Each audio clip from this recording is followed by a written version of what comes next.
Mi yerno me llamó cerda en mi propio asado, así que le serví la carne que él mismo pagaría con lágrimas. Nunca imaginé que las palabras pudieran cortar más profundo que cualquier cuchillo de cocina. Hoy, yo voy a contarte algo que nunca pensé que contaría. Y si tú, por un segundo, sientes que esto parece familiar, solo pido que dejes un like y te suscribas. Va a ayudarme a continuar desahogándome. Mi nombre es Carmen Esperanza Vázquez. Tengo 64 años y vivo en un pequeño pueblo a las afueras de Guadalajara, México. Durante 42 años fui maestra de primaria y desde que enviudé hace 8 años, mi vida se convirtió en una rutina de servir a una familia que cada día me respetaba menos. Aquel sábado de octubre, el aire olía a copal y marigoldes. Era época de Día de Muertos, y yo había decidido hacer un asado especial para celebrar el cumpleaños de mi nuera Paloma. Me levanté antes del amanecer, como siempre, cuando las calles empedradas de mi barrio aún brillaban con el rocío, y los perros callejeros buscaban los últimos restos de comida en las esquinas. Mis manos arrugadas, marcadas por décadas de gis y plumones, temblaron ligeramente mientras preparaba la carne. Había gastado casi toda mi pensión de ese mes en comprar la mejor carne del mercado San Juan de Dios: costillas de res, chorizo artesanal, pollo marinado en achiote. El carnicero, don Evaristo, me había guardado los mejores cortes porque me conocía desde niña. Para su familia, doña Carmen, me había dicho con una sonrisa desdentada, que Dios la bendiga por ser tan generosa, generosa. Esa palabra resonaba en mi cabeza mientras encendía el carbón en el pequeño patio trasero de mi casa de adobe. Las paredes pintadas de azul añil reflejaban el sol de la mañana, y los geranios que había plantado en macetas de barro parecían sonreír desde sus rincones. Esta casa la había construido mi difunto esposo Aurelio con sus propias manos, ladrillo por ladrillo, sueño por sueño. El aroma del carbón encendido se mezclaba con el olor del café de olla que hervía en la cocina. Había preparado agua de Jamaica fresca, frijoles charros, guacamole con chiles serranos del traspatio y tortillas hechas a mano que había estado amasando desde las 5 de la mañana. Mis rodillas protestaban por estar tanto tiempo de pie, pero la ilusión de ver a mi familia feliz me daba fuerzas. Mi hijo Roberto llegó primero con Paloma y mis 2 nietos, Sebastián de 15 años y Lupita de 12. Los niños corrieron hacia mí gritando, ¡Abuela! Y por un momento, mi corazón se llenó de esa calidez que solo los abrazos sinceros pueden dar. Pero cuando Paloma se acercó, apenas rozó mi mejilla con un beso frío y mecánico. ¡Ay, suegra!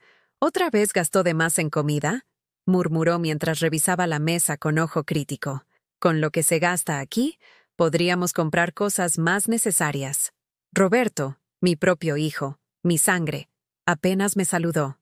Tenía los ojos clavados en su celular, respondiendo mensajes de trabajo como si fuera domingo laborable. Cuando era niño, solía abrazarme las piernas y decirme que era la mejor mamá del mundo.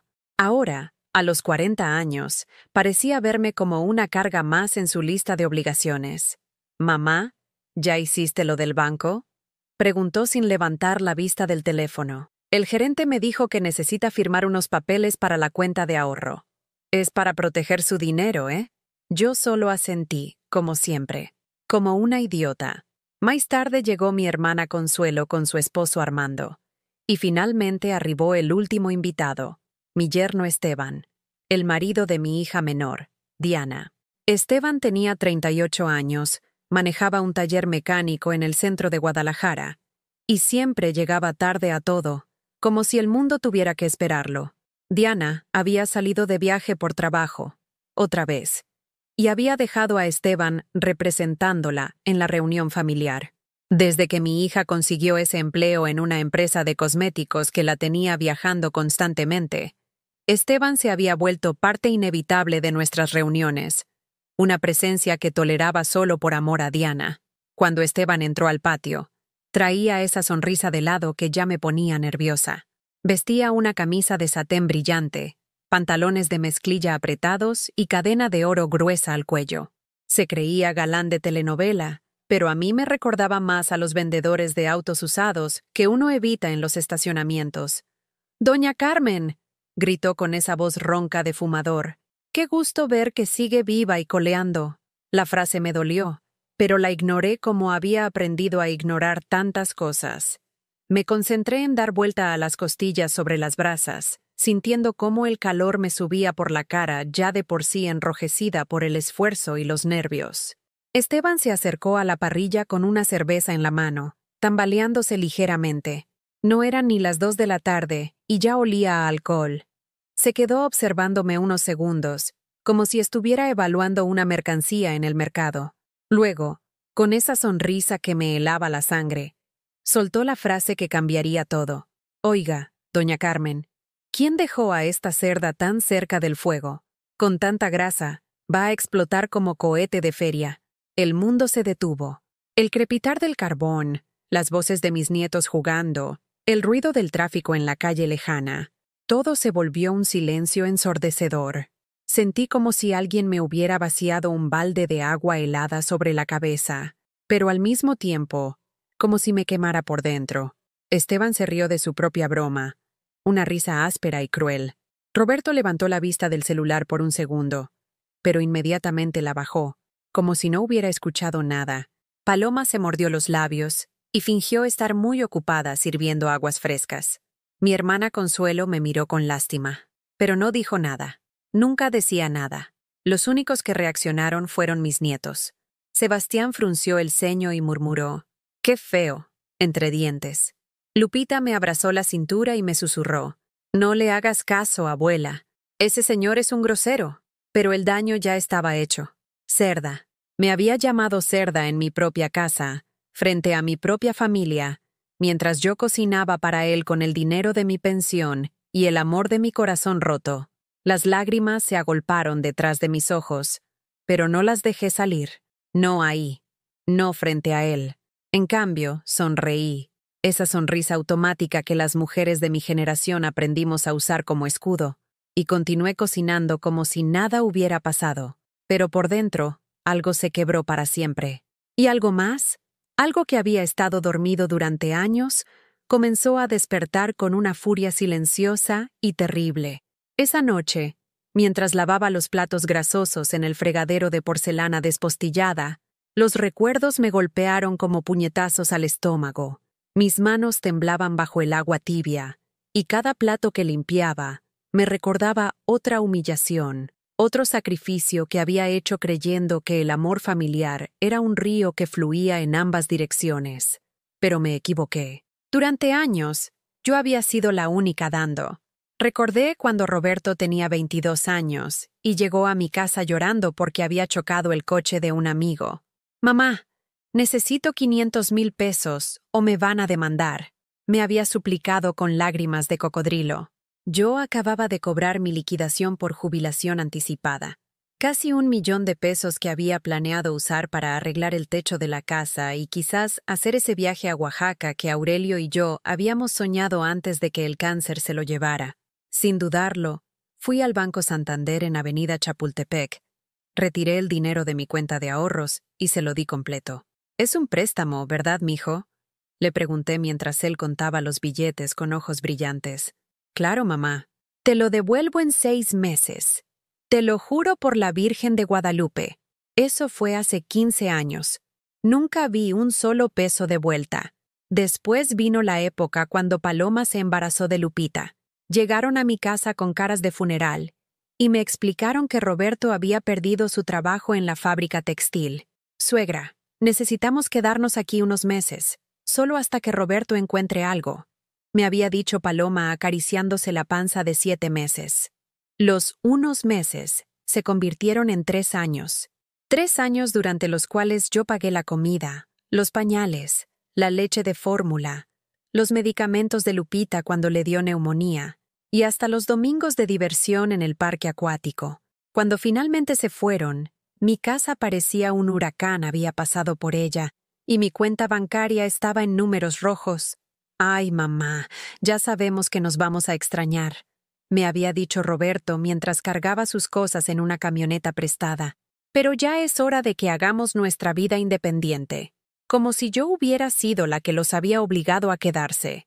Pero lo que más me dolía recordar era lo de Diana, mi hija menor, mi bebé, la niña que había sido mi compañía constante después de que Aurelio murió. Diana había conocido a Esteban en una fiesta de 15 años, y desde el primer día, yo supe que ese hombre no le convenía. Tenía esa mirada calculadora, esa forma de hablar como si estuviera vendiendo algo todo el tiempo. Cuando anunciaron que se iban a casar, Diana vino sola a mi casa una tarde de lluvia. Se sentó en la mesa de la cocina donde yo estaba pelando nopales para la cena, y me confesó entre sollozos que Esteban le había dicho que no quería una boda corriente, como las que hacían las familias pobres. Mamá, él dice que si no tenemos una boda elegante en el Hotel Villa Primavera, mejor ni nos casemos. Dice que qué van a pensar sus amigos si se casa en la parroquia del barrio como cualquier nadie. Diana lloraba tanto que las lágrimas le caían sobre los nopales que yo seguía pelando mecánicamente. El Hotel Villa Primavera. 200 invitados. Banda sinaloense. Vestido importado de la Ciudad de México. Flores traídas especialmente de Xochimilco. Todo por la módica cantidad de 300,000 pesos. Exactamente todo lo que me quedaba en mi cuenta de ahorro para maestros jubilados. ¿Y si no hacemos esa boda?, le pregunté, aunque ya sabía la respuesta. Entonces Esteban dice que se va a buscar a alguien que sí lo valore, me respondió Diana, limpiándose los mocos con el dorso de la mano. Esa misma noche fui al cajero automático del Oxxo y retiré hasta el último centavo. Al día siguiente, le entregué el dinero a Diana en un sobre manila. Para que seas feliz, mija, le dije besándole la frente. Es lo único que me importa. La boda fue hermosa. Eso no lo podía negar.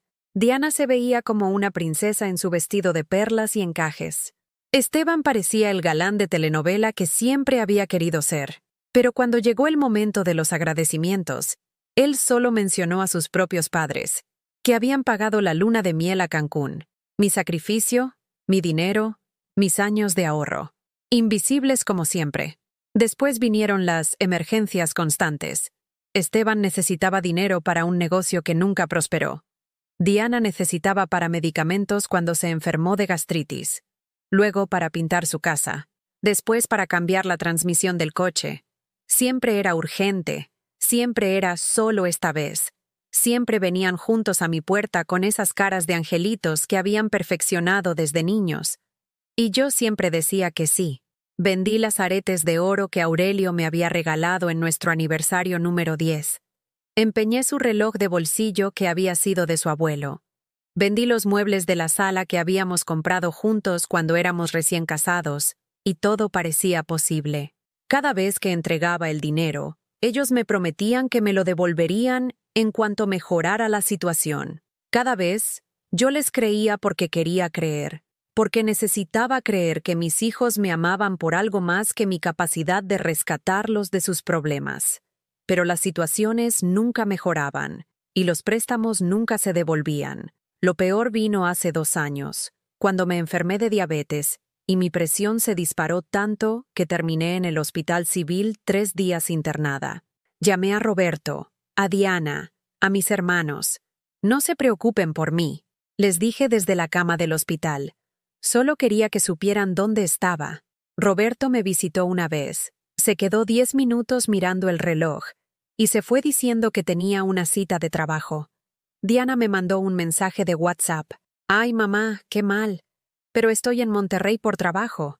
En cuanto regrese te veo». Nunca regresó esa semana. Fueron mis vecinas, doña Esperanza, doña Lourdes, don Chuy de la esquina, quienes me llevaron comida casera al hospital. Quienes se quedaron conmigo durante las noches cuando los medicamentos me tenían despierta y asustada. Gente que apenas me conocía mostró más amor que mis propios hijos. Cuando salí del hospital, encontré mi casa exactamente como la había dejado. Nadie había venido a limpiar, a regar las plantas, a recoger el correo. Las geranios se habían secado en sus macetas y las cartas se amontonaban bajo la puerta como hojas muertas. Esa noche, sentada en mi cama mirando las facturas médicas que no sabía cómo iba a pagar, me hice una pregunta que había evitado durante años. ¿Qué pasaría si yo desapareciera mañana? ¿Cuánto tiempo tardarían en darse cuenta? La respuesta me heló la sangre. Probablemente se darían cuenta hasta que necesitaran algo de mí. Ahora, mientras terminaba de secar el último plato del asado donde me habían llamado cerda, esa misma pregunta regresó con más fuerza. Pero esta vez venía acompañada de otra pregunta más peligrosa. ¿Y si dejara de estar disponible para cuando me necesitaran? Guardé el plato en el estante, colgué el trapo de cocina en su gancho, y por primera vez en décadas, no planifiqué qué iba a cocinar al día siguiente para mi familia. Por primera vez en mi vida, empecé a planificar para mí. Los días después del asado se volvieron una tortura silenciosa. Cada mañana, al despertarme en mi cama matrimonial que ahora se sentía enorme y fría, la palabra cerda resonaba en mi cabeza como el repique de las campanas de la parroquia de San Juan Bautista. No podía quitármela de encima, como cuando uno se quema con aceite hirviendo y el dolor persiste durante días. El martes siguiente, Diana regresó de su viaje a Puebla. Llegó a mi casa cerca de las 8 de la noche, cuando yo estaba cenando un huevo estrellado con frijoles refritos. Lo único que me había alcanzado a preparar después de gastar toda mi despensa en el maldito asado. Traía maletas llenas de ropa nueva y me contaba emocionada sobre los hoteles 5 estrellas donde se había hospedado. Ay, mamá, tendrías que ver las toallas del hotel. Tan suavecitas y los desayunos. Buenísimos. Había de todo. Fruta fresca, jugo de naranja recién exprimido, pan dulce artesanal. Diana hablaba mientras se servía agua de la jarra que yo mantenía siempre llena en el refrigerador. ¿Y cómo te fue con Esteban en el asado?, le pregunté, esperando quizás una disculpa, una explicación, algo que me devolviera un poco de dignidad. Diana se encogió de hombros. Ay, pues ya sabes cómo es Esteban. A veces se pasa de gracioso, pero no es mala persona. Además, tú sabes que él te aprecia mucho. Me aprecia mucho. Las palabras me sonaron a burla. ¿Así se aprecia a alguien? ¿Llamándola cerda frente a toda su familia? Diana, tu esposo me faltó al respeto. Me dijo. Las palabras se me atoraron en la garganta como si fueran espinas de pescado. Ay, mamá, no seas tan susceptible. Esteban es así, medio payaso. Seguro solo estaba bromeando. Ya sabes que los hombres son más directos para hablar. Diana agarró una tortilla de la estufa y se hizo un taco con los frijoles que quedaban. Mi cena se había convertido en su botana. ¿Bromear? ¿Te parece una broma que me diga, mamá, de verdad, no le des tantas vueltas? Esteban trabaja mucho. Está estresado con el taller. A veces dice cosas sin pensar. Pero tú sabes que nos importas. ¿No ves cómo siempre venimos a visitarte? Siempre venimos. Como si fuera una caridad. Esa conversación fue como recibir una segunda bofetada. No solo había permitido que su marido me humillara, sino que ahora me estaba pidiendo que lo tolerara, que lo disculpara, que fuera yo quien entendiera sus bromas. El sábado siguiente fue mi cumpleaños número 65. Me desperté con una extraña mezcla de esperanza y resignación. Quizás esta vez sería diferente. Quizás me llamarían temprano, vendrían con un pastel, me dirían que había sido una broma de mal gusto y que lo sentían mucho. Esperé toda la mañana. Preparé café de olla extra dulce, por si venían. Barrí el patio 2 veces para que estuviera perfecto. Me puse mi vestido azul marino, el que Diana siempre decía que me quedaba bonito. A las 3 de la tarde sonó mi celular. Un mensaje de WhatsApp de Roberto. «Feliz cumpleaños, jefa. Disculpa que no podamos ir. Paloma tiene migraña y los niños tienen tarea. Te compensamos pronto». Diana me mandó una fotografía desde un restaurante de mariscos en Puerto Vallarta. «¡Feliz cumpleaños, mami! Estamos en una junta de trabajo. Te queremos mucho». En la foto se veía claramente que estaba con Esteban, no en ninguna junta. Ambos tenían micheladas en las manos y sonrisas de gente que se la está pasando muy bien. Mi hermana Consuelo fue la única que llegó, a las 7 de la noche, con un pastelito de 3 leches del Super Soriana y una disculpa. Ay, hermana, perdón por llegar tan tarde. Armando se puso necio porque quería ver el fútbol. Comimos el pastel en silencio, las dos sentadas en mi mesa de la cocina, oyendo el ruido de los carros que pasaban por la calle y los ladridos de los perros del vecindario. Era uno de los cumpleaños más tristes de mi vida, pero ya no me sorprendía. Carmen, me dijo Consuelo antes de irse. ¿Tú crees que está bien cómo te tratan los muchachos? La pregunta me pegó como una cubetada de agua fría. Era la primera vez en años que alguien me preguntaba directamente sobre mi situación. ¿Por qué me preguntas eso? Es que, bueno, yo veo cómo siempre estás dándoles dinero, cómo siempre estás disponible para ellos, pero ellos... Se detuvo, como si no supiera cómo continuar sin lastimarme más. ¿Pero ellos qué, Consuelo? Ellos nunca están disponibles para ti. Esa noche no pude dormir. Las palabras de mi hermana se repetían en mi cabeza una y otra vez. Me levanté varias veces a tomar agua, a ir al baño, a revisar que la puerta estuviera bien cerrada, pero en realidad estaba huyendo de mis propios pensamientos. El lunes por la mañana, decidí ir al banco a revisar mi estado de cuenta. Hacía meses que no lo hacía porque me daba miedo ver los números. Cuando la cajera me entregó el papel, sentí que el piso se movía bajo mis pies. Mi cuenta de ahorros tenía exactamente 4,300 pesos. Mi pensión menciona era de 8,500 pesos. Después de pagar luz, agua, gas, teléfono y medicamentos para la diabetes, me quedaban apenas 1,000 pesos para comida cada mes. 1,000 pesos para todo un mes. Mientras Diana se hospedaba en hoteles 5 estrellas y Roberto acababa de comprarse tenis de marca que costaban más que mi pensión completa.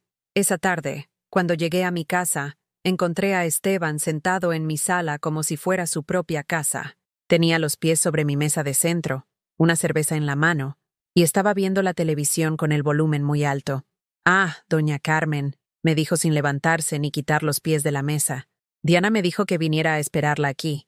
Anda en el centro comprando unas cosas. ¿Y no podías esperarla en tu casa? Es que se le olvidaron las llaves, y como usted siempre está aquí». Se encogió de hombros como si fuera lo más natural del mundo.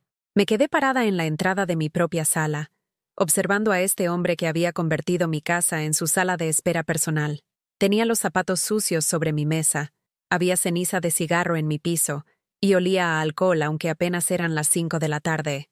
«Oiga, doña Carmen», me dijo de repente, «¿no tiene algo de comer? Es que no he almorzado». Sin esperar respuesta, se levantó y se dirigió a mi cocina. Lo seguí, viendo cómo abría mi refrigerador y empezaba a sacar cosas. Los huevos que había comprado para la semana, el queso que estaba ahorrando para hacerme unas quesadillas, la salsa verde que había preparado con tanto cuidado. «No, no, no», le dije deteniéndolo. «Esa comida es para toda la semana». Esteban me miró como si le hubiera dicho algo muy gracioso. «Ay, doña Carmen, no se agacha. Nomás voy a hacerme unos huevitos. Además, ¿para qué guarda tanto? Si aquí nomás vive usted sola». La frase me dolió más que cuando me había dicho cerda, porque era cierta. Vivía sola, completamente sola. Se hizo 3 huevos con queso, tortillas y salsa. Se comió mi comida mientras yo lo observaba desde la entrada de la cocina, sintiéndome como una extraña en mi propia casa. Cuando terminó, dejó los trastes sucios en el fregadero y regresó a la sala. «Oiga, ¿y su Diana no llega?» Ya me aburrí. Diana llegó 2 horas después, cargada de bolsas del centro comercial. Venía radiante, feliz, con ropa nueva y zapatos que yo sabía que costaban más de lo que yo ganaba en un mes. «Ay, amor, perdón por la tardanza. Es que encontré unas ofertas buenísimas». Le dio un beso rápido a Esteban y luego me miró. «Mamá, ¿verdad que no te molesta que Esteban haya esperado aquí?» «No me molesta». Como si tuviera opción. Como si mi opinión importara en algo. «No, mija, no me molesta». Mentira. Todo me molestaba.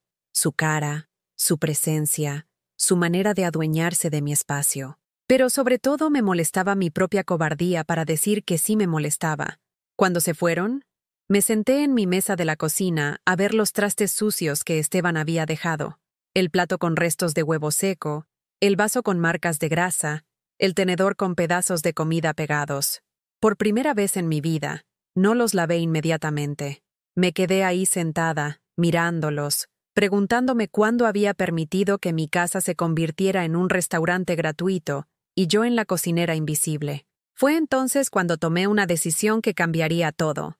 Al día siguiente iría al banco, no a revisar mi cuenta, sino a preguntar algo que llevaba años sin hacer, a preguntar cuáles eran mis opciones. Al día siguiente, caminé las 6 cuadras hasta el Banco Azteca con una determinación que no había sentido en años. Mis piernas temblorosas, cansadas de cargar tanto peso emocional, parecían moverse solas hacia un destino que yo misma no entendía completamente. El sol de noviembre pegaba fuerte en mi espalda, y el sudor se me escurría por la frente mientras esperaba en la fila detrás de comerciantes, amas de casa y trabajadores que, como yo, dependían de instituciones que nos trataban como números más que como personas. Cuando finalmente llegó mi turno, me senté frente a un muchacho que no tendría más de 25 años, vestido con camisa azul y corbata demasiado apretada. Su placa decía, Lic Fernando Mendoza, ejecutivo de cuenta. Me miró con esa sonrisa profesional que había visto 1000 veces, amable pero impaciente. «Buenos días, señora. ¿En qué la puedo ayudar?» «Quiero saber», dije con la voz más firme que pude, «¿qué opciones tengo para proteger mi dinero?» Fernando frunció el ceño y revisó mi expediente en la computadora. Sus ojos se movían rápidamente por la pantalla, y yo podía ver cómo su expresión cambiaba de profesional a algo parecido a la lástima. «Señora Vázquez, veo que usted tiene una cuenta de ahorros con saldo bajo y recibe su pensión aquí mensualmente. ¿A qué tipo de protección se refiere?» Las palabras se me atoraron en la garganta. ¿Cómo le explicas a un extraño que necesitas proteger tu dinero de tus propios hijos? ¿Cómo admites que tu familia te ve como un cajero automático con patas? Es que a veces mi familia me pide dinero prestado y yo ya no tengo con qué vivir. Fernando asintió con una comprensión que me sorprendió. Aparentemente, no era la primera señora mayor que llegaba con esa historia. «Entiendo perfectamente, señora. Mire, tenemos varias opciones. Podemos abrir una cuenta que requiera su firma y otra persona autorizada para cualquier retiro mayor a 1000 pesos. O podemos hacer una cuenta de inversión a plazo fijo que no se puede tocar por un tiempo determinado. ¿Y nadie más puede sacar dinero de esas cuentas? Nadie más. Solo usted, con su identificación y firma». Por primera vez en meses, sentí algo parecido al alivio. Firmé los papeles para transferir mi pensión a una nueva cuenta, una que nadie más conocería. Era un paso pequeño, pero se sentía como escalar una montaña. Cuando llegué a casa, encontré a Roberto parado en mi puerta con cara de preocupación fingida. Traía en la mano una hoja de papel que reconocí inmediatamente. Era el estado de cuenta que había revisado el día anterior y que había dejado sobre la mesa de la cocina. «Mamá, necesitamos hablar», me dijo sin siquiera saludarme. «Encontré esto en tu mesa. ¿Es cierto que solo tienes 4000 pesos?» El corazón se me aceleró. No había esperado que revisara mis papeles, aunque debería haberlo imaginado. Roberto tenía esa costumbre desde niño. Tocar todo, revisar todo, como si tuviera derecho a conocer cada detalle de mi vida. «Roberto, ¿qué haces revisando mis cosas?» «Mamá, no cambies el tema. Me preocupa tu situación económica. ¿Cómo vas a vivir con tan poco dinero?» La ironía de sus palabras me golpeó como una bofetada. ¿Ahora se preocupaba por mi situación económica? ¿Después de todos los años pidiendo prestado sin devolver un peso? Mi situación económica es mi problema, Roberto. No, mamá. Somos una familia. Si tú estás mal, todos estamos mal. Se acercó y me puso las manos en los hombros con esa falsa ternura que había perfeccionado desde niño cuando quería algo. «Mira, Paloma y yo hemos estado hablando. Creemos que sería mejor si vendieras esta casa y te mudaras con nosotros». Ahí estaba, la propuesta que había estado esperando sin darme cuenta. ¿Vender mi casa? Piénsalo bien, mamá. Esta casa es muy grande para ti sola. Gastas mucho en mantenimiento, y el dinero de la venta te daría seguridad económica. Además, con nosotros estarías acompañada, cuidada. La palabra sonaba bonita, pero yo conocía a Roberto, conocía esa mirada calculadora que había heredado de su padre, pero sin la honestidad que Aurelio siempre tuvo. ¿Y dónde dormiría en tu casa? Bueno, podríamos acomodar las cosas. Los niños pueden compartir cuarto, y tú puedes quedarte en el cuarto de Lupita. Es pequeño pero acogedor. El cuarto de Lupita. Un cuarto de 3 metros por 3 metros, con una ventana que daba al patio de servicio y humedad permanente en las paredes. Había estado ahí muchas veces cuando cuidaba a mis nietos. Era más bien un closet amplio que un cuarto. ¿Y el dinero de la venta de mi casa? Bueno, obviamente lo guardamos en una cuenta conjunta. Yo te ayudo a administrarlo para que te dure más tiempo. Ya sabes que soy bueno con los números. Una cuenta conjunta. Por supuesto. Roberto, dame tiempo para pensarlo. ¿Tiempo? Mamá, no hay mucho que pensar. Es la decisión más sensata. Su voz empezó a sonar impaciente, como cuando era niño, y yo no le compraba inmediatamente el juguete que quería. He dicho que necesito tiempo. Roberto me miró como si no me reconociera. Era la primera vez en años que no le decía sí inmediatamente a algo que me pedía. Está bien, dijo finalmente. Pero no te tardes mucho. Las oportunidades como esta no duran para siempre. ¿Oportunidades para quién? Esa misma tarde llegó Diana, obviamente ya informada por Roberto.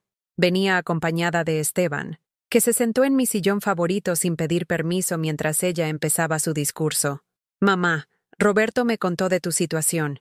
Estamos muy preocupados por ti. Diana usaba esa voz suave, maternal, que reservaba para momentos en que necesitaba manipular sin que se notara. No tienes por qué preocuparte, Diana. Claro que sí. Eres nuestra madre, nuestra responsabilidad. Se sentó a mi lado en el sillón y me tomó la mano. Mira, Esteban y yo también hemos estado pensando.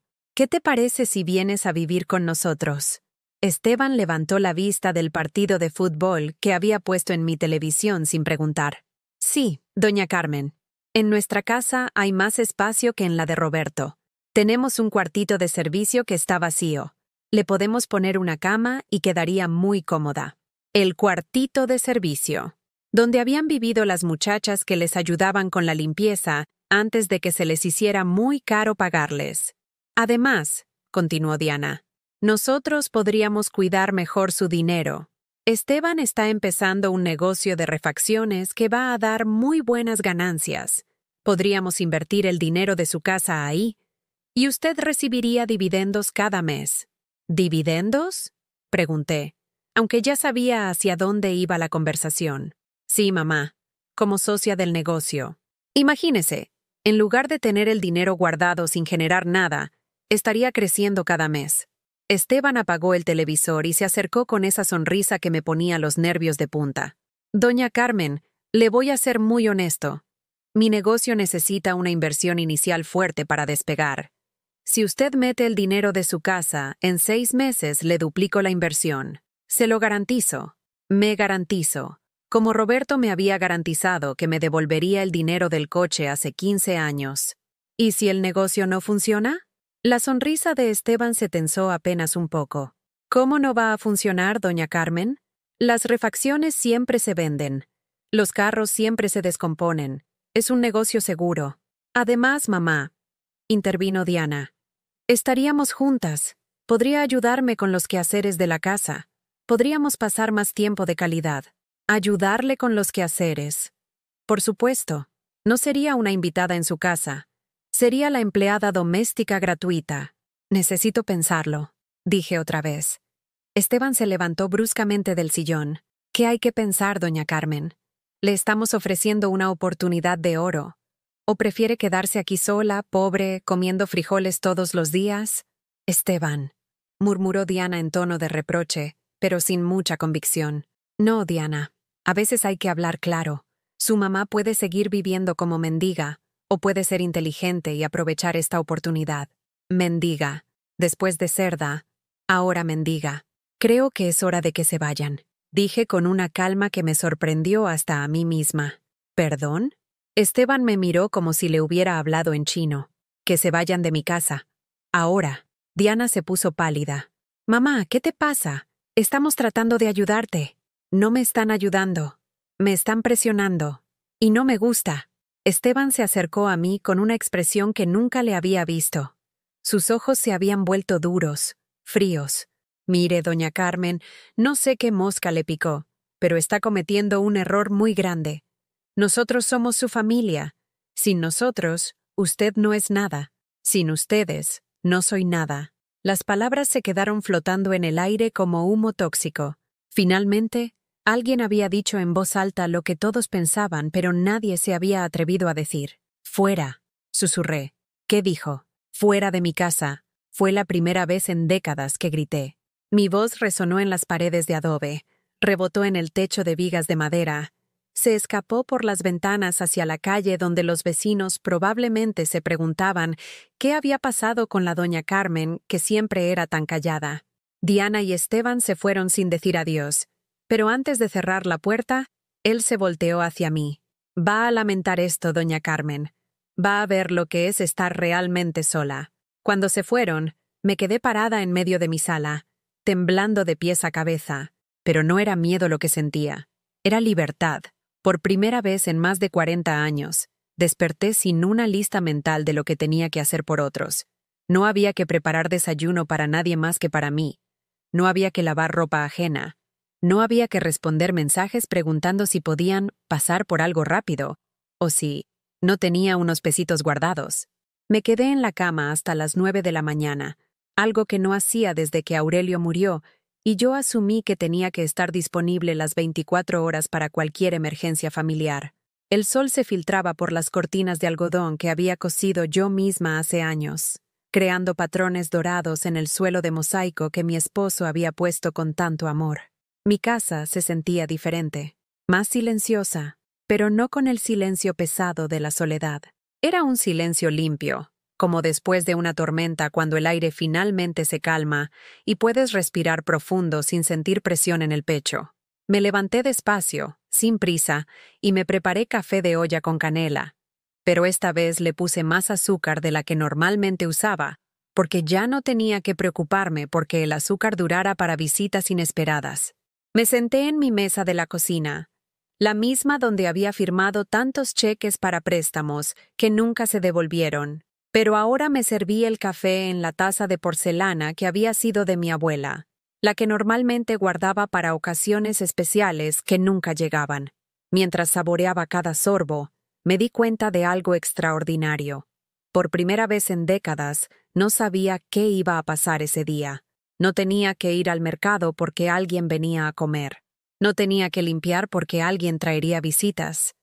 No tenía que cocinar de más por si acaso aparecía algún hijo con hambre. Podía hacer lo que quisiera. La idea me asustó y me emocionó al mismo tiempo. ¿Qué hacía una mujer de 65 años que había pasado toda su vida cuidando a otros cuando finalmente podía cuidarse a sí misma?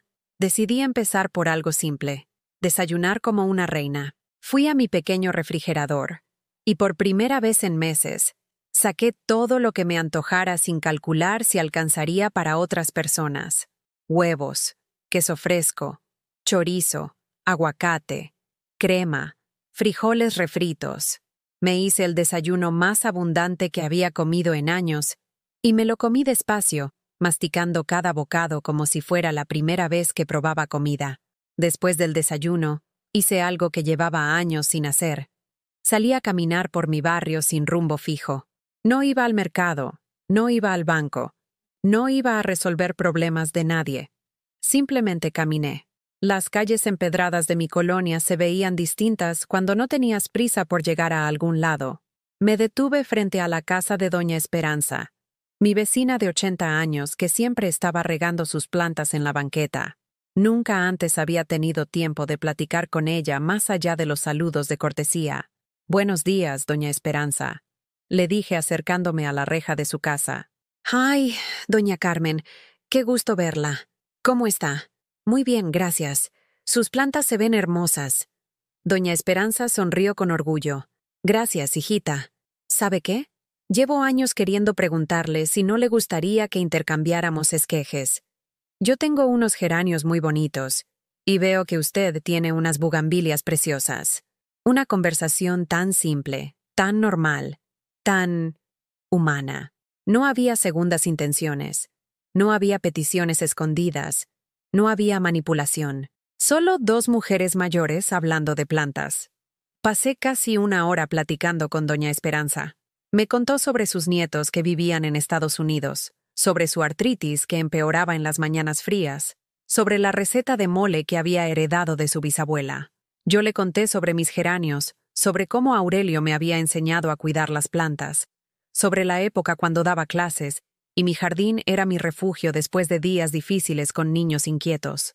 Cuando me despedí de ella, me sentía más ligera, como si hubiera recordado que yo también tenía cosas interesantes que contar, que mi vida tenía valor más allá de lo que podía dar a otros.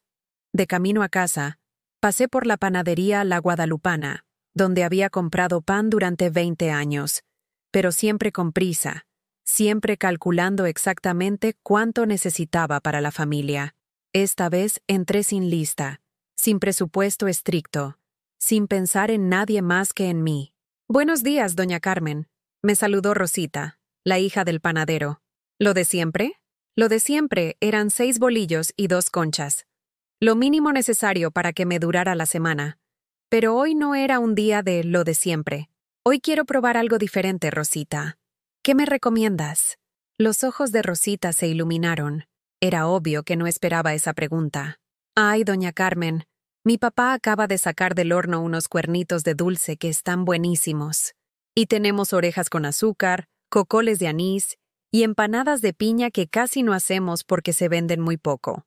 Dame uno de cada cosa que mencionaste. ¿De verdad? ¿Todo eso? Todo eso. Salí de la panadería con una bolsa llena de pan dulce que olía a gloria, sintiendo como si hubiera hecho algo tremendamente rebelde. En el pasado, Roberto o Diana me habrían regañado por desperdiciar dinero en caprichos. Pero ellos no estaban ahí, y por primera vez en años, eso se sentía como una bendición en lugar de un abandono. Cuando llegué a casa, no limpié inmediatamente como era mi costumbre. En lugar de eso, me senté en mi sillón favorito, el que antes evitaba usar porque siempre lo reservaba para las visitas. Y me comí un cuernito de dulce mientras veía las telenovelas de mediodía que nunca tenía tiempo de disfrutar. El cuernito estaba delicioso, dulce, suave, con esa textura perfecta que solo se logra cuando el pan está recién hecho. Mientras lo saboreaba, me di cuenta de algo asombroso. No me sentía culpable por comerlo. No había una voz en mi cabeza diciéndome que debería haber guardado ese dinero para algo más importante o que era egoísta gastar en mí misma. Esa tarde sonó mi teléfono. Era un número que no reconocía. ¿Señora Carmen Vázquez? Sí, soy yo. Habla el licenciado Martínez, del bufete jurídico Martínez y Asociados. ¿Podría venir a mi oficina mañana por la tarde? Tengo algo importante que discutir con usted. Mi primer pensamiento fue pánico. ¿Me estaba demandando a alguien? ¿Había hecho algo malo al cambiar mis cuentas bancarias? Pero luego recordé las palabras del ejecutivo del banco. Nadie más podía tocar mi dinero sin mi autorización. ¿De qué se trata, licenciado? Prefiero explicarle en persona, señora, pero le adelanto que se trata de una herencia. ¿Una herencia? ¿De quién? ¿Puede darme alguna pista? Se trata de su tía Remedios Vázquez, hermana de su difunto padre. ¿La recuerda? Tía Remedios, la hermana soltera de mi papá que se había ido a trabajar a Ciudad de México cuando yo era adolescente, la que mandaba postales navideñas cada año, pero a quien no veía desde el funeral de mi padre, hace más de 20 años. Todos pensábamos que había muerto porque las postales habían dejado de llegar. Sí, la recuerdo. Excelente. ¿Podría venir mañana a las 4 de la tarde? Tengo su dirección en mis archivos. Sí, ahí estaré. Colgué el teléfono con el corazón acelerado. Una herencia. No podía ser mucho. Tía Remedios trabajaba en una fábrica textil y siempre había vivido de manera muy modesta. Probablemente sería algo sentimental. Algunas joyas, fotos familiares, quizás algunos muebles viejos. Pero fuera lo que fuera, era mío.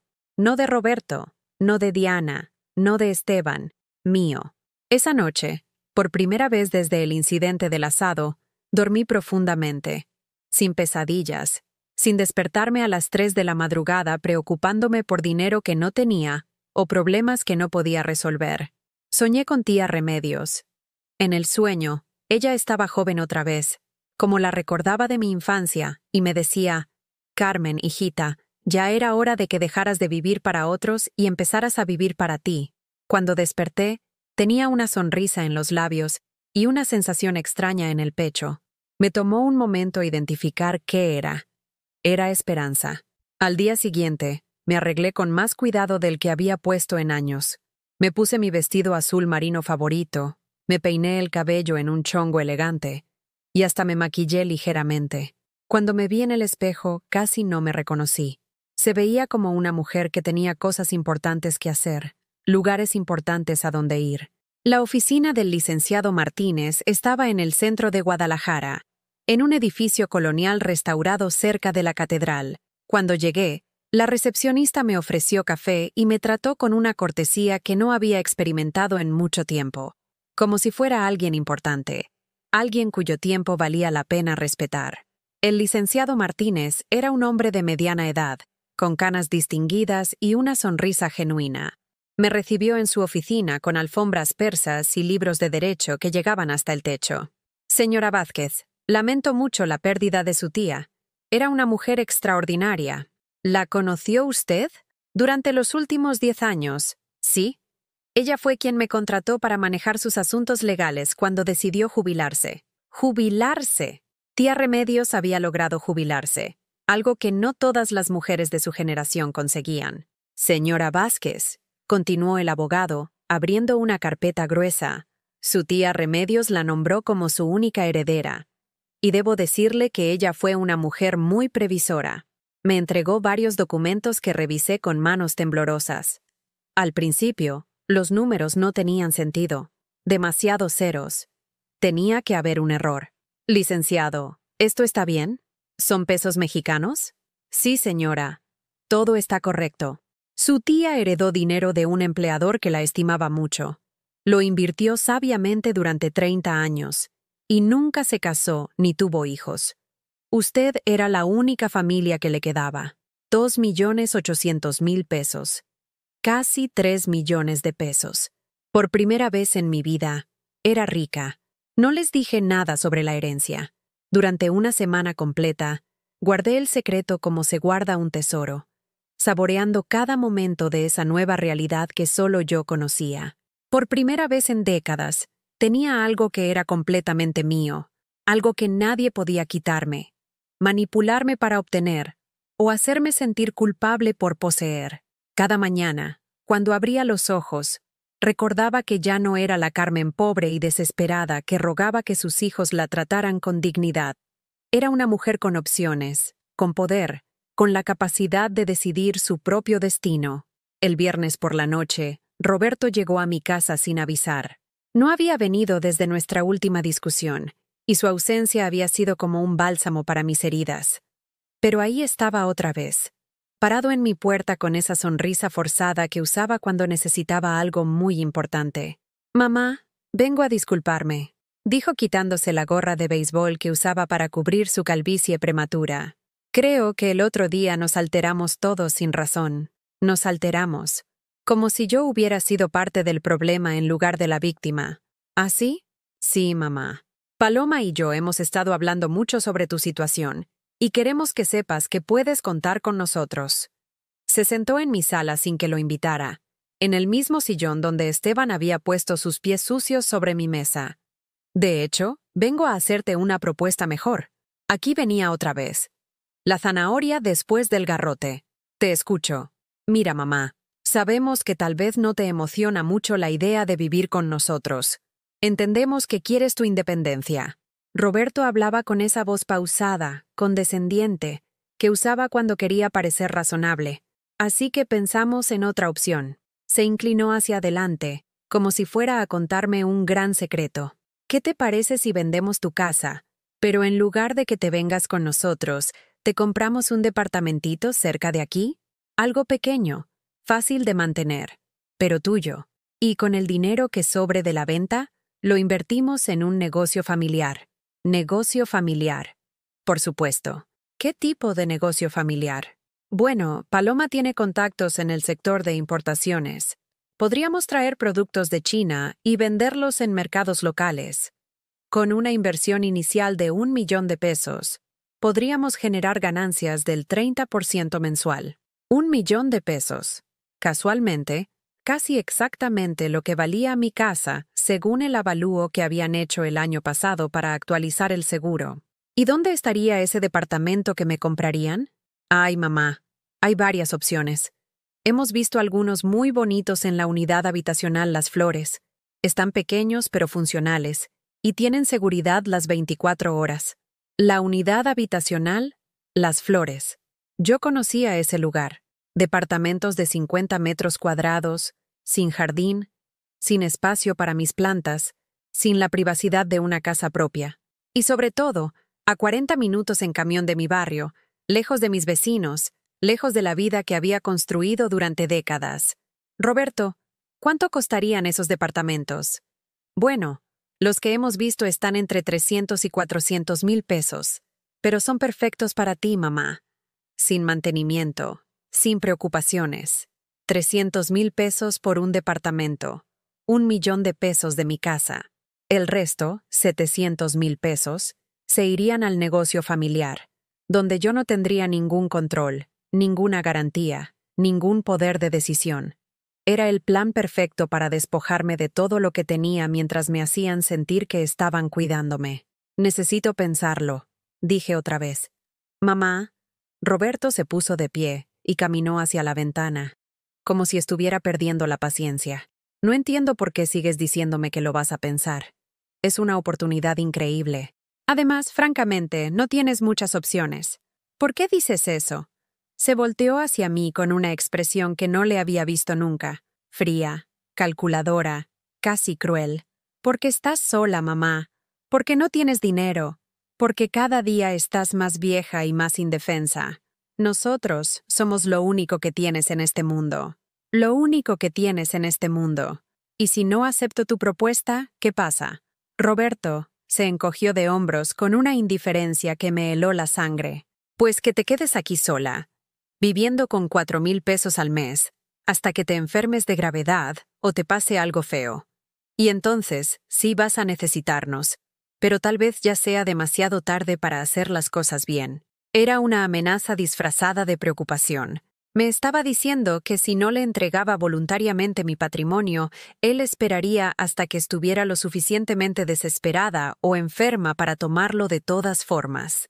Roberto, dije levantándome del sillón, creo que es hora de que te vayas. ¿Otra vez con eso, mamá? ¿En serio vas a correr a tu propio hijo? Sí, me vas a ir yendo de mi casa.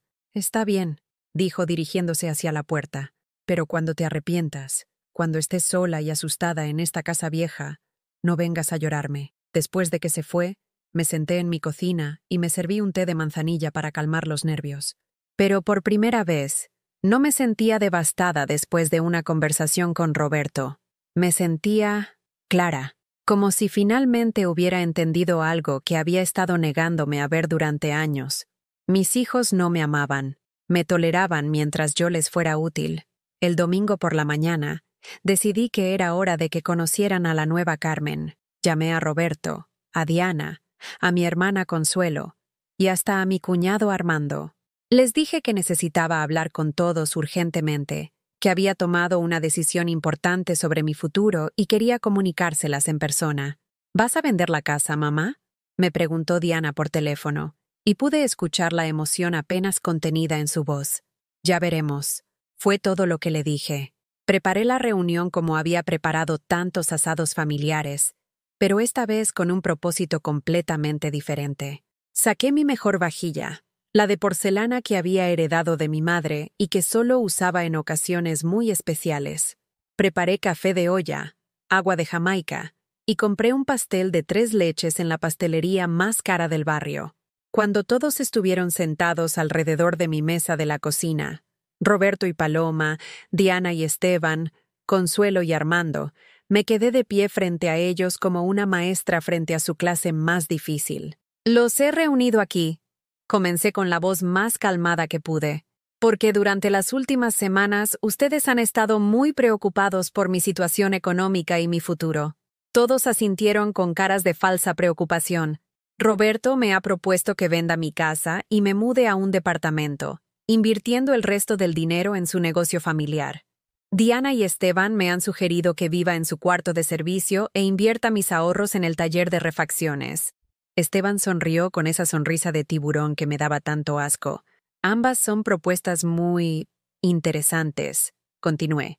Pero antes de tomar cualquier decisión, quiero que sepan algo que ustedes no saben. Saqué de mi bolsa los documentos que el licenciado Martínez me había dado. Los puse sobre la mesa con la solemnidad de alguien que está a punto de cambiar el curso de la historia. La semana pasada heredé de mi tía Remedios una suma considerable de dinero. El silencio que siguió fue tan profundo que se podía escuchar el tic-tac del reloj de pared que Aurelio había colgado en la cocina hace 20 años. ¿Cuánto?, preguntó Roberto con voz ronca. 2.800.000 pesos. Paloma se quedó con la boca abierta. Diana dejó caer su taza de café, que se estrelló contra el suelo con un ruido que sonó como cristales rotos. Esteban se puso pálido, luego rojo, luego volvió a ponerse pálido. ¿Casi 3 millones de pesos?, susurró Consuelo. Exactamente. Roberto fue el primero en recuperarse. Se aclaró la garganta y me miró con una sonrisa que pretendía ser tierna, pero que se veía desesperada. Mamá, qué maravillosa noticia. Ahora sí que no tienes de qué preocuparte. Con ese dinero y lo de la venta de tu casa, podrías vivir como reina el resto de tu vida. Tienes razón, Roberto. Podría vivir como reina. Y nuestras propuestas de negocio se vuelven aún mejores, intervino Esteban, recuperando el color en las mejillas. Con una inversión de 3 o 4 millones, podríamos multiplicar las ganancias. También tienes razón, Esteban. Todos me miraban expectantes, como buitres esperando a que muriera para poder devorarme. Pero hay un pequeño problema, dije con una sonrisa que había practicado frente al espejo durante toda la semana. ¿Cuál?, preguntó Diana. Que ya decidí qué voy a hacer con el dinero. Saqué otro documento de mi bolsa. El acta constitutiva de la Fundación Carmen Vázquez para Mujeres Mayores Abandonadas, que había creado con la ayuda del licenciado Martínez durante los últimos días. Voy a donar todo el dinero de la herencia a una fundación que ayude a mujeres de mi edad que han sido maltratadas, manipuladas o abandonadas por sus familias. El silencio que siguió fue diferente al anterior. Este no era silencio de sorpresa, era silencio de shock, de horror, de furia apenas contenida. ¿Estás loca?, Esteban fue el primero en estallar. Se puso de pie tan bruscamente que tiró su silla. Esa es una pendejada. Nosotros somos tu familia. Ese dinero nos pertenece. No, Esteban. Ese dinero me pertenece a mí, y puedo hacer con él lo que se me dé la gana. Mamá, intervino Roberto con voz temblorosa. No puedes estar hablando en serio. Piénsalo bien. Somos tu sangre. ¿Mi sangre?, me reí. Y fue una risa que me salió del alma. ¿Dónde estaba mi sangre cuando me enfermé y terminé sola en el hospital? ¿Dónde estaba mi sangre cuando trabajé 40 años para darles todo lo que tenía? ¿Dónde estaba mi sangre cuando tu esposo me llamó cerda en mi propia casa? Esteban se acercó a mí con los puños cerrados. Por un momento pensé que me iba a golpear. Mire, vieja loca, usted no va a regalar nuestro dinero a unos extraños. Yo no se lo voy a permitir. ¿Nuestro dinero? Sí, nuestro dinero. Usted no tiene derecho a despilfarrar la herencia de nuestros hijos. La herencia de tus hijos, repetí lentamente. ¿Ya estás planeando mi funeral, Esteban? Diana se puso de pie y se acercó a mí con lágrimas en los ojos. Pero no eran lágrimas de tristeza. Eran lágrimas de desesperación. Mamá, por favor, no hagas esto. Piensa en nosotros, en tus nietos. ¿No quieres que tengan un futuro mejor? Diana, mis nietos van a estar bien. Ustedes tienen trabajos, casas, carros. Lo que no tienen es derecho a mi dinero. Pero somos tu familia, gritó Roberto. Se supone que la familia se cuida entre sí. Tienes razón, dije mirándolo fijamente. La familia se cuida entre sí. ¿Cuándo fue la última vez que tú me cuidaste a mí? No pudo responder. Roberto, te presté 500.000 pesos hace 15 años. Nunca me devolviste ni un peso. Diana, pagué tu boda completa. 300.000 pesos. Nunca recibí ni siquiera un gracias en los discursos. Durante décadas he sido su banco personal, su cocinera gratuita, su empleada doméstica sin sueldo. Me dirigí hacia la alacena y saqué una caja de zapatos vieja. La puse sobre la mesa y la abrí. Adentro había decenas de recibos, comprobantes, fotografías. Aquí están todos los recibos de todos los préstamos que les he dado a lo largo de los años. 500.000 pesos a Roberto, 300.000 para la boda de Diana, 50,000 para las medicinas de Paloma, 20,000 para pintar la casa de Diana, 15,000 para la transmisión del coche, 10,000 para los uniformes escolares de los niños. Fui sumando en voz alta, viendo cómo sus caras se ponían más y más pálidas con cada cantidad. En total, durante los últimos 20 años, les he dado 1,200,000 pesos en préstamos que nunca se devolvieron. El silencio era ensordecedor. Así que cuando hablas de nuestro dinero, Esteban, te recuerdo que ustedes ya recibieron su herencia, se la gastaron, y ahora quieren más. Tomé los recibos, los metí en la caja y la cerré. La reunión ha terminado. Quiero que se vayan de mi casa. Todos. No nos vamos a ir, dijo Esteban plantándose frente a mí. No hasta que entre en razón. Entonces voy a llamar a la policía. ¡Llámela!, gritó. A ver si le van a creer a una vieja loca antes que a una familia preocupada. Fue entonces cuando saqué mi teléfono y reproduje una grabación. Mi voz y la voz de Esteban del día del asado, clara y nítida. ¿Quién dejó a esta cerda tan cerca del fuego? Con tanta grasa, va a explotar como cohete de feria. Esteban se quedó paralizado. He estado grabando todas nuestras conversaciones desde ese día, dije calmadamente. Tengo evidencia de todo. Las amenazas, la manipulación, los insultos. Si alguien va a llamar a la policía, voy a ser yo. Uno por uno, fueron saliendo de mi casa. Roberto fue el último en irse. Y antes de cerrar la puerta, me miró con una expresión que nunca olvidaré. Esto no se va a quedar así, mamá. Vas a lamentar esto por el resto de tu vida.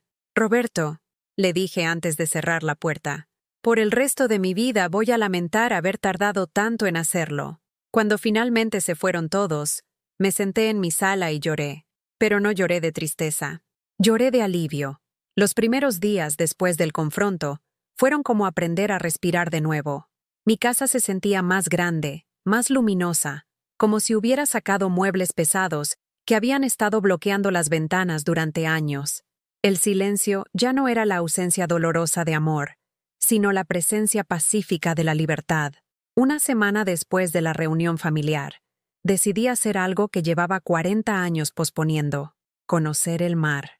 Aurelio y yo siempre habíamos hablado de ir a Puerto Vallarta para nuestro aniversario, pero cada año surgía algo más importante: una emergencia familiar, un gasto inesperado, una petición urgente de dinero que hacía que nuestros sueños pasaran a segundo plano. Ahora sentada en la agencia de viajes Mundo Feliz en el centro de Guadalajara, miraba folletos coloridos de hoteles frente al Océano Pacífico, mientras la agente, una mujer joven llamada Sofía, me explicaba las opciones con una paciencia que me sorprendió. ¿Es su primera vez en la playa, señora Carmen? Sí, mija, mi primera vez. ¡Qué emocionante! Le voy a recomendar el Hotel Villa del Mar. Tiene una vista hermosa y está directamente en la playa. Además, incluye todas las comidas, así que no se tiene que preocupar por nada. No preocuparme por nada. ¿Cómo sonaba eso? ¿Y cuánto costaría una semana? Para una habitación con vista al mar, serían 22,000 pesos, todo incluido. 22,000 pesos. En el pasado, esa cantidad me habría provocado un ataque de ansiedad. Era más de 2 meses de mi pensión. Pero ahora, con mi nueva realidad financiera, era simplemente el precio de una experiencia que me merecía después de décadas de negármela. Perfecto. Quiero reservar para la próxima semana. El vuelo a Puerto Vallarta fue mi primera experiencia en un avión desde mi luna de miel hace 45 años. Me senté junto a la ventanilla, con las manos temblorosas de emoción y nervios, viendo cómo Guadalajara se hacía más y más pequeña hasta convertirse en un mapa de luces diminutas. La señora que se sentó a mi lado, una mujer elegante de unos 60 años, notó mi nerviosismo. ¿Primera vez volando?, me preguntó con una sonrisa amable. En mucho tiempo, sí.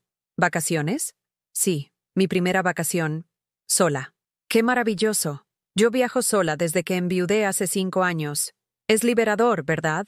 Poder ir donde quieras, cuando quieras, sin tener que consultar con nadie. Liberador.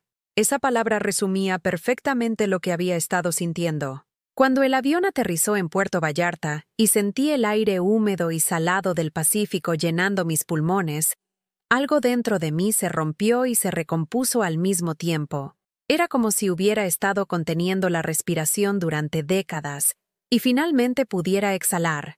El hotel era más hermoso de lo que había imaginado. Mi habitación estaba en el cuarto piso, con un balcón que daba directamente al océano. Dejé las maletas sin desempacar y salí inmediatamente a la terraza. El mar se extendía hasta el horizonte, azul intenso bajo el sol de la tarde, con olas que llegaban a la orilla en un ritmo hipnótico que nunca había experimentado. Me quedé ahí parada, una mujer de 65 años viendo el océano por primera vez en su vida, y lloré. Pero estas lágrimas eran diferentes a todas las que había derramado en los últimos meses.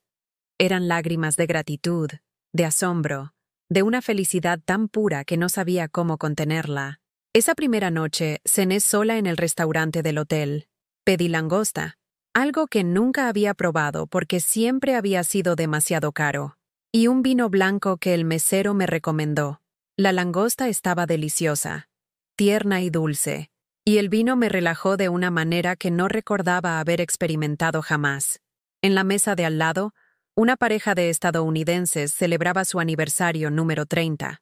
Los observé discretamente, notando cómo se miraban con cariño genuino, cómo se reían de chistes privados, cómo el hombre le apartaba un mechón de cabello de la cara a su esposa, con una ternura que me recordó los primeros años con Aurelio. «Disculpe», me dijo la mujer en español con acento marcado pero comprensible. «¿Está cenando sola?» «Sí», respondí, esperando la mirada de lástima que normalmente acompañaba a esa pregunta. «¡Qué valiente! Siempre he querido hacer un viaje sola, pero nunca me he atrevido. Valiente. Nadie me había llamado valiente en toda mi vida. Durante los siguientes días, descubrí una versión de mí misma que no sabía que existía. Me levanté cuando quise, comí lo que se me antojó, caminé por la playa recogiendo caracolas como una niña de 5 años. Me inscribí en una clase de baile folclórico que ofrecía el hotel, donde aprendí pasos que mis rodillas artríticas pudieron seguir sorprendentemente bien. En las tardes, me sentaba en un café frente al mar con un libro, Como agua para chocolate, de Laura Esquivel, que había comprado en el aeropuerto. Y leía sin prisa, sin interrupciones, sin nadie preguntándome qué estaba haciendo o por qué perdía el tiempo leyendo. El cuarto día, mientras caminaba por el malecón al atardecer, me topé con una galería de arte local. En el escaparate había una pintura que me detuvo en seco. Una mujer mayor con cabello gris, de pie en una playa, con los brazos extendidos hacia el océano.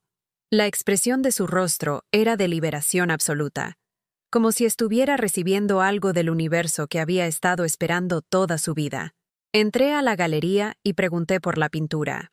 «Se llama Renacimiento», me explicó el dueño, un hombre con barba blanca y ojos amables. La pintó un artista local que empezó a pintar a los 70 años, después de que murió su esposo. ¿70 años? Sí. Decía que había pasado toda su vida cuidando a otros, y cuando finalmente se quedó sola, descubrió que tenía todo este talento artístico que nunca había explorado. ¿Cuánto cuesta? 15,000 pesos.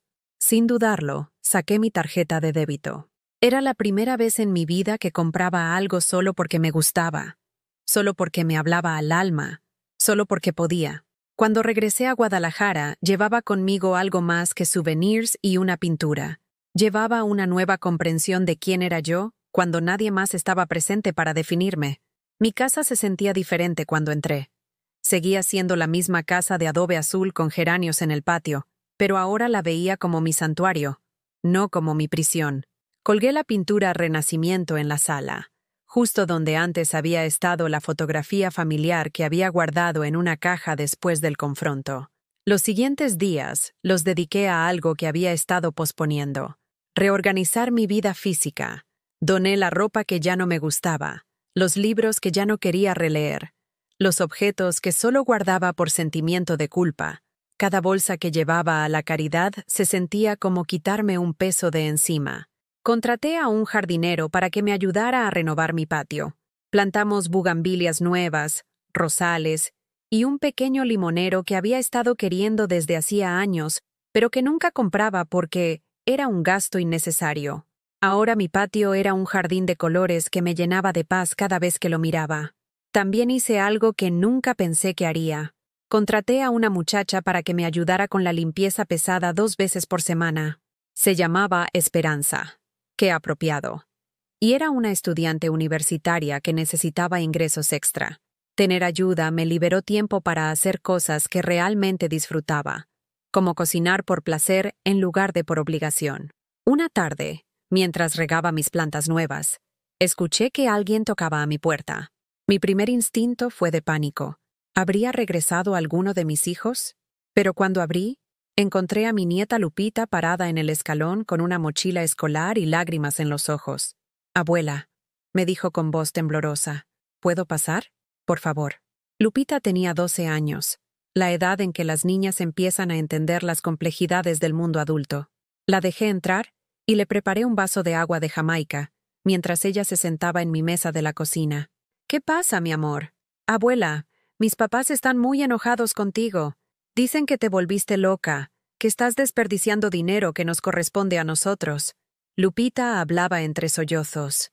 «Pero yo no entiendo por qué están tan furiosos. Siempre te has portado bien con nosotros». Mi corazón se rompió y se reparó al mismo tiempo. Por fin, alguien de mi familia veía la situación con claridad. «Lupita, ¿tú qué piensas?» «Pienso que tienes derecho a hacer lo que quieras con tu dinero. Eres una persona, no solo una abuela». Me miró con esos ojos inteligentes que me recordaban tanto a los míos a su edad. «Y pienso que mi papá y mi mamá están siendo muy egoístas». «¿Y por eso viniste aquí?» «Vine porque te extraño. Desde la pelea, no hemos podido venir a verte. Mis papás dicen que ya no eres parte de la familia». Más lágrimas. «Pero yo no quiero perderte, abuela». La abracé fuerte, oliendo su champú de fresa y sintiendo lo pequeña que era todavía, a pesar de su sabiduría prematura. «Mi amor, tú nunca me vas a perder. Pero tienes que entender que a veces los adultos toman decisiones difíciles para protegerse». «¿Es eso lo que hiciste? ¿Te protegiste?» «Sí, Lupita, me protegí». «¿De mi papá?» La pregunta me dolió porque la respuesta era sí. Me había protegido de su papá, de su mamá, de todos los adultos que se suponía que me amaran, pero que solo me veían como un recurso a explotar. A veces, mi amor, las personas que amamos nos lastiman sin darse cuenta. Y cuando eso pasa, tenemos que poner límites para cuidar nuestro corazón. Lupita asintió con una madurez que me partió el alma. ¿Puedo venir a visitarte a veces?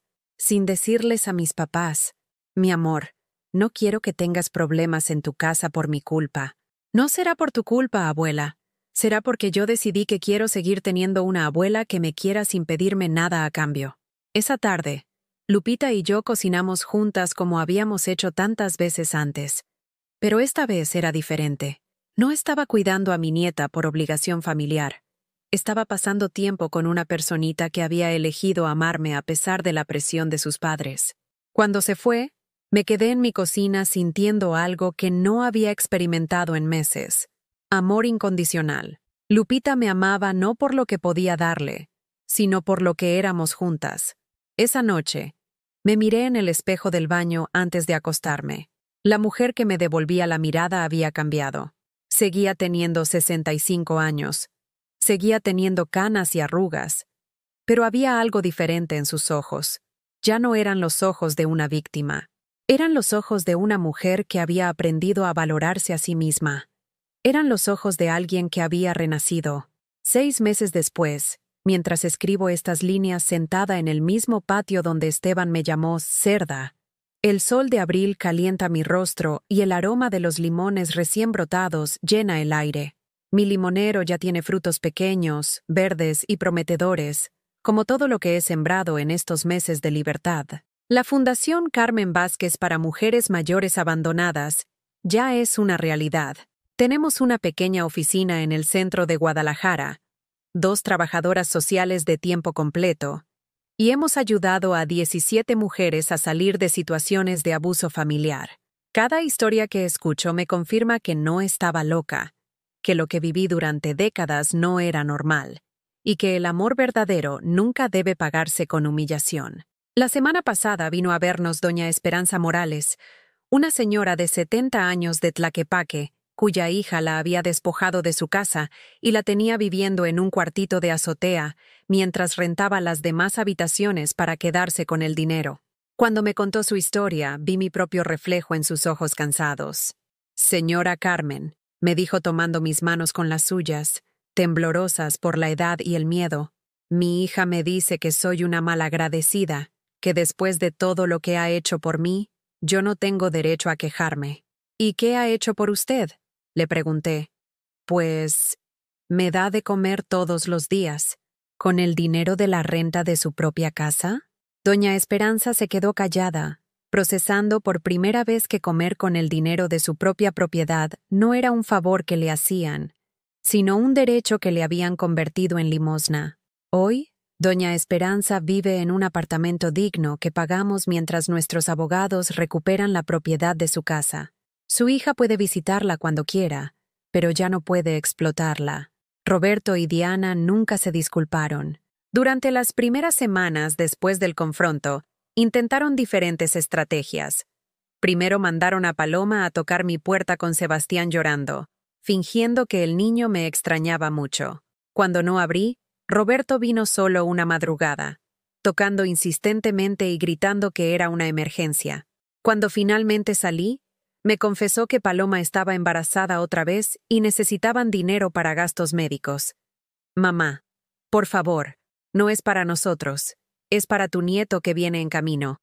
«Roberto», le dije con una calma que me sorprendió, «Paloma tiene seguro médico, y si necesitan dinero extra, pueden pedirle un préstamo al banco como cualquier adulto responsable». «Pero tú eres nuestra madre». «Sí, soy su madre, pero ya no soy su banco». Después vinieron las amenazas legales. Diana me mandó un mensaje por WhatsApp diciendo que habían consultado a un abogado sobre la incapacidad mental de personas mayores para manejar grandes sumas de dinero. El abogado les dijo la verdad, que mientras yo estuviera mental y físicamente competente, tenía derecho absoluto a hacer lo que quisiera con mi patrimonio. Luego intentaron la culpa religiosa. Consuelo vino con el Padre Jesús de la parroquia, un hombre joven que obviamente había sido mal informado sobre la situación. «Doña Carmen», me dijo el sacerdote sentado en mi sala, «su hermana me cuenta que ha habido algunos malentendidos familiares. La familia es sagrada, y Cristo nos enseña el perdón». «Padre», lo interrumpí respetuosamente, «¿Cristo también nos enseña a permitir que nos humillen y nos exploten?». El Padre Jesús se quedó callado, porque en los últimos 20 años, yo he perdonado cada insulto, cada falta de respeto, cada peso que me pidieron prestado y nunca devolvieron. ¿Cuántas veces más tengo que perdonar lo mismo? Bueno, doña Carmen, pero la caridad cristiana. Padre, la caridad cristiana no significa permitir que te conviertan en una esclava de tu propia familia. Significa amarte a ti mismo lo suficiente para no permitir que te destruyan. El Padre Jesús se fue sin insistir más. Al día siguiente, Consuelo me llamó furiosa. «Carmen, le faltaste al respeto al sacerdote. ¿Ahora también eres irreligiosa?». «No, Consuelo. Ahora también me respeto a mí misma». La última estrategia fue la más cruel. Usaron a mis nietos. Sebastián llegó un día después de la escuela, con ojos rojos de tanto llorar. «Abuela», me dijo desde la reja de mi casa, «mis papás dicen que tú ya no nos quieres, que prefieres a unos extraños antes que a nosotros». Abrí la puerta y lo dejé entrar. Le preparé un chocolate caliente y nos sentamos en el jardín, entre los geranios que ahora florecían más abundantes que nunca. «Sebastián, ¿tú crees que yo no los quiero?». «No sé qué creer, abuela. Antes venías a todas mis obras de teatro en la escuela, y ahora mis papás dicen que no puedo invitarte porque estás enojada con nosotros. Yo no estoy enojada con ustedes, mi amor. Estoy enojada con la forma en que los adultos de tu familia me han tratado. ¿Pero eso significa que ya no podemos verte? Sebastián, escúchame bien. Ustedes pueden venir a verme cuando quieran. Mi puerta está abierta para mis nietos siempre. Pero no voy a seguir siendo el banco de sus papás». ¿Eso qué significa? Significa que los amo lo suficiente para no enseñarles que está bien usar a las personas que los quieren. Sebastián se quedó pensando un largo rato. Finalmente me dijo, «Abuela, ¿sabes qué? Creo que mis papás están siendo muy tontos. De la boca de los niños sale la verdad. Ahora, 6 meses después, he encontrado una paz que no sabía que era posible. Me levanto cada mañana sin ansiedad, sin la sensación de tener que estar disponible para emergencias ajenas. Desayuno en mi jardín leyendo el periódico, no para buscar ofertas que me permitan estirar mi dinero, sino para mantenerme informada del mundo que ahora tengo tiempo de observar. 2 veces por semana, voy a clases de pintura en un taller del centro histórico. Resulta que tengo talento para los paisajes, especialmente para pintar atardeceres. Mi maestra, una artista de 50 años llamada Rosa, me dice que mis pinturas tienen una libertad en las pinceladas que solo viene con la experiencia de la vida. Los fines de semana, Lupita viene a quedarse conmigo. Cocinamos juntas, vemos películas, platicamos sobre sus sueños de estudiar veterinaria. Hace 2 semanas me preguntó, «Abuela, ¿por qué mis papás sigues enojados contigo?» «Porque aprendí a decir no, mi amor». «¿Y eso está mal?» «No, Lupita. Eso está muy bien. Pero a veces, cuando has dicho sí toda tu vida, la gente se acostumbra a que nunca les pongas límites. ¿Yo puedo aprender a decir no? Por favor, aprende. Es lo más importante que puedes hacer por ti misma». La semana pasada recibí una carta inesperada. Era de Diana, pero no del tipo que había estado recibiendo. No había peticiones de dinero, ni chantajes emocionales, ni amenazas veladas. Era una carta simple, escrita a mano en papel rosa con flores pequeñas en las esquinas. «Mamá», comenzaba, «he estado en terapia con una psicóloga que me está ayudando a entender muchas cosas sobre nuestra familia. Creo que tienes razón en estar enojada con nosotros. No me había dado cuenta de cuánto habíamos abusado de tu generosidad. Espero que algún día puedas perdonarme. No para que las cosas vuelvan a ser como antes, sino para que podamos construir algo nuevo y mejor. Te amo, Diana». No le he respondido todavía. No porque esté enojada, sino porque quiero estar segura de que cualquier relación nueva que construyamos esté basada en respeto mutuo, no en mi necesidad desesperada de ser amada. Roberto, por el contrario, ha elegido el camino del resentimiento. La semana pasada, Don Chuy, mi vecino de la esquina, me contó que Roberto había estado diciéndole a todo el barrio que yo me había vuelto loca, que había caído en las manos de estafadores que me habían convencido de regalar mi dinero. «Doña Carmen», me dijo Don Chuy mientras regábamos nuestras plantas al mismo tiempo en nuestras respectivas banquetas, «yo le dije a su Roberto que usted se ve más cuerda y más feliz que nunca, que si eso es estar loca, todos deberíamos volvernos locos. Cada mañana, cuando me miro en el espejo, veo una mujer diferente a la que era hace un año. No solo porque use colores más alegres en mi ropa, o porque me haya cortado el cabello en un estilo más moderno, o porque haya aprendido a maquillarme de una manera que realza mis ojos en lugar de tratar de esconder mi edad. La diferencia está en la manera en que me miro a mí misma. Ya no veo a una mujer que vale lo que puede dar a otros. Veo a una mujer que tiene valor intrínseco, que merece respeto, que tiene el derecho de vivir para sí misma después de décadas de vivir para otros. Ayer, mientras caminaba por el centro después de mi clase de pintura, pasé por la carnicería donde trabajaba Esteban. Lo vi a través del cristal, con las manos sucias de grasa, discutiendo con un cliente sobre el precio de no sé qué corte de carne. Se veía más viejo, más amargado, más pequeño de como lo recordaba. Por un momento, sentí algo parecido a la lástima, pero luego recordé sus palabras. ¿Quién dejó a esta cerda tan cerca del fuego? Y la lástima se transformó en algo mejor. Indiferencia. Esteban ya no tenía poder sobre mis emociones. Cuando llegué a casa esa tarde, encontré un ramo de flores en mi puerta. No había tarjeta, pero reconocí inmediatamente las manos que las habían cortado. Eran azucenas de mi propio jardín, las que había plantado en el rincón más soleado del patio. Solo había una persona en el mundo que sabía cuánto me gustaban esas flores. Lupita había estado aquí. Puse las flores en un florero de cristal que había sido de mi abuela. Las coloqué en el centro de mi mesa de la cocina y me senté a contemplarlas mientras tomaba mi té de manzanilla vespertino. Eran perfectas en su sencillez, hermosas sin necesidad de impresionar a nadie. valiosas porque existían, no porque sirvieran a algún propósito más allá de su propia belleza, como yo. Si alguien que está escuchando esta historia se reconoce en mis palabras, si alguna vez has sentido que tu único valor está en lo que puedes dar a otros, si has permitido que te llamen nombres crueles en tu propia casa, si has prestado dinero que nunca te devolvieron mientras te agradecían con menosprecio, quiero que sepas algo. No estás loca.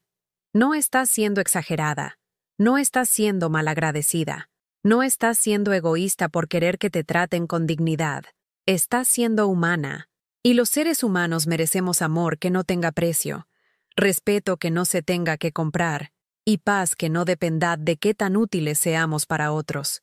Nunca es demasiado tarde para empezar a valorarte. Nunca es demasiado tarde para aprender a decir no. Nunca es demasiado tarde para exigir que te traten como mereces. Yo lo aprendí a los 65 años. Tú puedes aprenderlo a cualquier edad. La diferencia entre existir y vivir a veces es tan simple como dejar de servir la carne con lágrimas y empezar a servírtela con dignidad. ¿Has vivido alguna vez algo parecido a mi historia? ¿O conoces a alguien que haya pasado por una situación similar? Me gustaría que me lo contaras en los comentarios. Si esta historia te tocó el corazón, por favor deja tu like y suscríbete al canal para que este mensaje pueda llegar a alguien que necesita escucharlo. Porque a veces, una historia puede cambiar una vida, y todas las vidas merecen ser cambiadas para mejor.